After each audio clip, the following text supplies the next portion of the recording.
Hey, I'm Bradley Zordjegger, and welcome back to Overkill Reviews, Banger's weekly metal review show.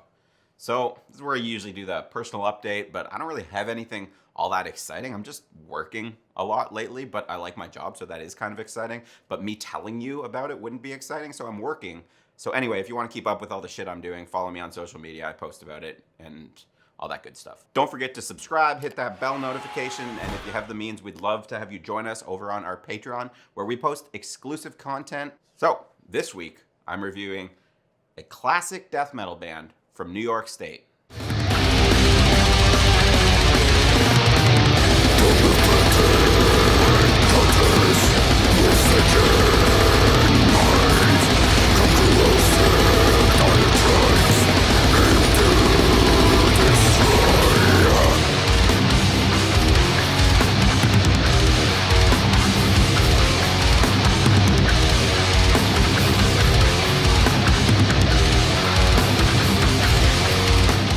It's the new album from Immolation called Acts of God, out today on Nuclear Blast Records. Immolation formed back in 1988 in Yonkers, New York. I read somewhere that that's supposed to be pronounced Yonkers, but I'm pretty sure that's just a play on the New York accent that I definitely just butchered, so apologies, or not really, fuck off. Anyway, 3 years later, they'd released the genre classic Dawn of Possession. Still present from that lineup is bassist slash vocalist Ross Dolan, who has potentially the longest hair in death metal. It is very long. And guitarist Rob Vigna, who's got one of the most menacing stage presences in death metal. His bald dome and furrowed brow brings to mind Anton LaVey. Speaking of, I'm not saying that Immolation are satanic. They're more anti-religious. They're not worshiping the devil. But what truly exemplifies the band's take on death metal is how dark and eerie it is. They're just effortlessly evil. This comes out in the titles of their albums throughout their 1990s hot streak. First up after their debut is Hereinafter, which is not a super evil title. Actually, it's not really evil at all. But the art has more than enough demons to make up for it. Next up, we've got Failures for Gods, which is an appropriately evil title, and the cover has one demon ruling over a bunch of other demons, like a boss. Then we've got Close to a World Below, which, again, appropriately evil, and is a hell of a blasphemous cover. There's just a wall of flames over this skeletal, skinny-ass Jesus hanging on a cross. There's people and there's demons all roasting in the fire. Damn! And then we've got Unholy Cult, the title of which sums up the band and their followers, even if the art is a little bit more creepy than truly evil. Since then, they've released 5 albums. I'd say varying in quality, but that's not really true. Sure, some may not define them as shiny, as flawless as their golden age, but wavering quality is more apt. There isn't a huge rise and fall between them. Rather, they're, a wave way closer to shore. They're riding the reverberation set out by a huge tidal wave that preceded, and then it's kind of whoosh. Anyway, drummer Steve Shalati joined back in 2003, meaning he was part of that reverberation process, but that does not mean his playing is not up to snuff. He's A tier. So is relatively new guitarist Alex Books, who's joining after 2017's Atonement, makes this the first album for the former Incantation, Goraphobia, and Funebrarum guitarist, who also plays in the excellent Ruinous. So anyway, this is their 11th studio album. Time to see if they crank it up to 11 or turn it down? I don't know. Fuck it.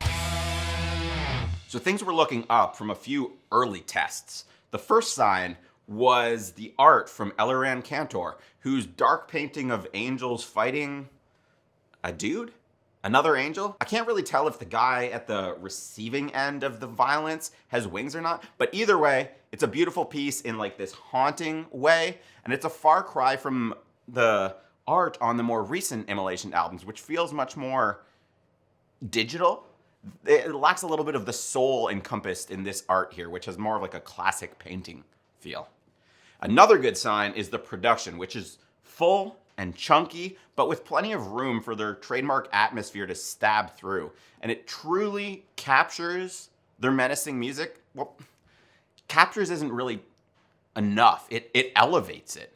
The drums sit really nice in the mix, with the cymbals acting as effective accents throughout. And thank God for that, because the drum performance is incredible. I was reading some interviews before this, and I know that the extra time afforded to the band from the pandemic really gave Steve that extra bit of time to perfect his parts. In an interview with Heavy New York, Ross was talking about how the drummer often runs out of time because there's deadlines looming, and he doesn't get to nail the parts exactly how he wants them to, and this time, I really think he was able to do that. I mean, to my ears, it sounds like if I were him, I would be happy. The playing is really diverse, despite the fact that the speed, the tempo is relatively standard. These aren't the kind of guys who, are blasting at 1,000,000 BPM all the time. The song that played earlier, Apostle, which was the last song they wrote for the album, is kind of towards the upper echelon of speed and consistent use of blast beats. So they do have blast beats, but they're not, again, doing peaks and valleys, nor are they really stuck walking through sludge. I'm not gonna say they're a mid-paced band, but they kind of groove, in the in-between. It's this plodding and evil feel, like a demon wandering pensively, thinking, who's the next god that I will kill? There's a certain smoothness to the riffs, even when they're dissonant. Hear in this next clip how effortlessly they fit together, and even there's like a sort of solo part in there. I don't know if I want to call it a lead or a solo, but you'll know what I'm talking about, that treads the line between dissonant and divine.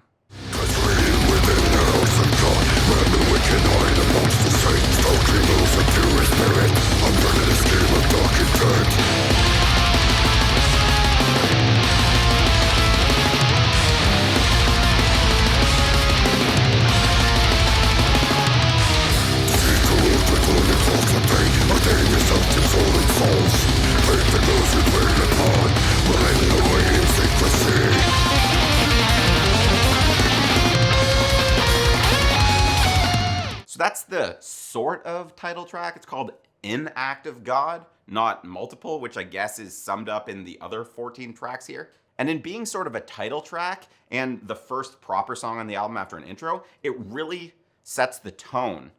I previously brought up the sort of guitar solo, but the actual guitar solo that follows rips, as do the solos, all over this album. I don't feel it would be appropriate for me to pick one because they're all unique and perfect for what they need to do. They keep the mood, but play around with it. Between the solos, though, the album kind of lulls you into a false sense of serenity. Maybe not serenity because it's scary, but it hypnotizes you.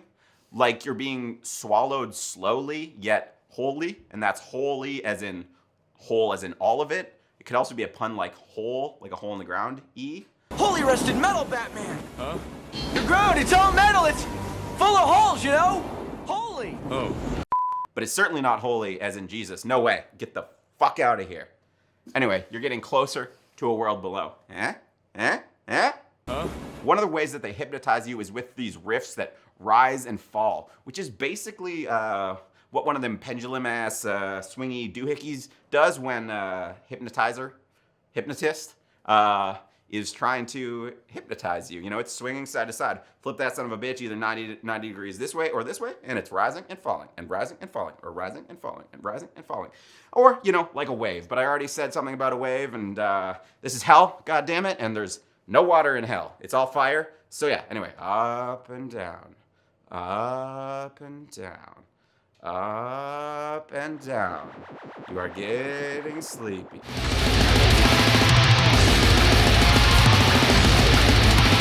Your promised light was the only way, but the path of next brings darker days.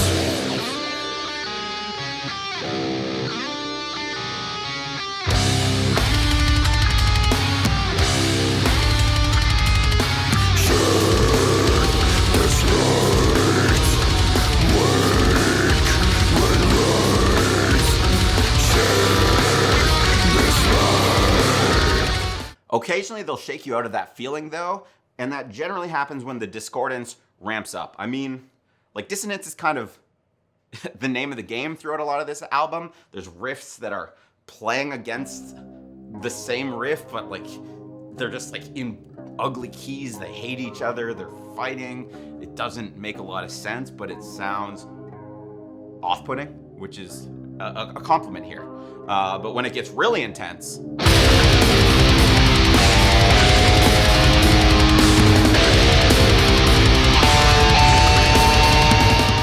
when that part kicked in, I was like, what the fuck? And like recoiled. I was like, huh? It's one of the hardest listens on the album, which again is a compliment here. But dissonance can also be beautiful. Check out this next clip, which feels majestic yet evil, almost as if it's played as some maligned monarch is, you know, approaching, walking through some hall. You're picturing a castle, right? Good. I don't know why he's wearing a cape, but he's got a cape. It's being held up by these little goblin creatures who detest him, but they fear him more than they detest him. So they would never let go of the cape and let it get dirty.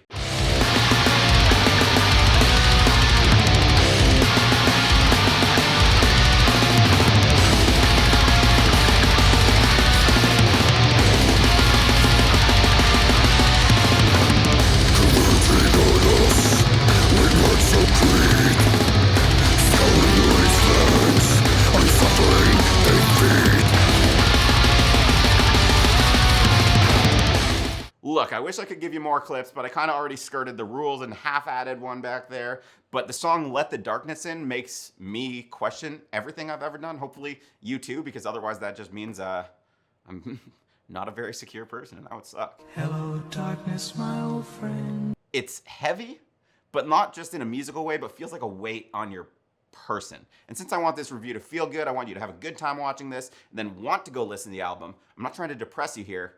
I'm just gonna say, when you press play on this album, you will feel it when this song hits. On the other hand, there's a song like Overtures of the Wicked, which feels like the most direct death metal banger here. Like it could maybe even appear on one of the more recent Cannibal Corpse albums, at least, you know, the start of the song. Oh yeah, and there's a song called Noose of Thorns, which, how hard is that? I just had to bring that up. Sometimes I find it hard that this is called The Bad. I'm officially, at least for this review, renaming it as Criticisms. Because you can critique something without relegating it to bad territory. It's not a binary. And this definitely isn't bad, but there's something I can't shake about the opening to incineration process. And that is because of the pauses, the general resonance of it. It sounds like a Blackened take on Limp Bizkit's Break Stuff, which is actually sick as fuck, but it does kind of break immersion while I'm listening to the album. So I guess that's a criticism. It kind of shakes you out of it, not because of the dissonance, but because you're waiting for Fred Durst in Corpse Paint to jump in. Little bit of biscuit, Little bit. smidge of biz, Itty bitty bit. biscuit. No itty bitty bit of biscuit.